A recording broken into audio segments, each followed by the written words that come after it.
Baru-baru ini viral aksi pemuda yang melakukan perjalanan mudik. Aksi pemuda tersebut menjadi viral lantaran ia nekat mudik dengan membonceng sebuah boneka berukuran cukup besar dengan bertuliskan, "Mudik sama boneka aja karena gak ada ayang."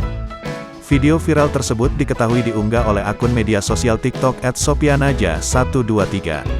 Sang pengunggah bernama Sopian itu, diketahui seorang pemuda yang mudik dari Jakarta. Meski belum memiliki ayang, Sopian tetap antusias pulang kampung dengan menggunakan sepeda motor kesayangannya.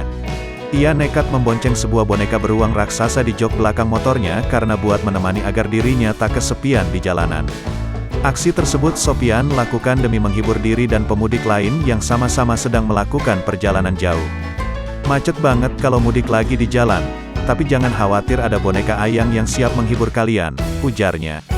Sontak unggahan tersebut mendapat beragam komentar warganet.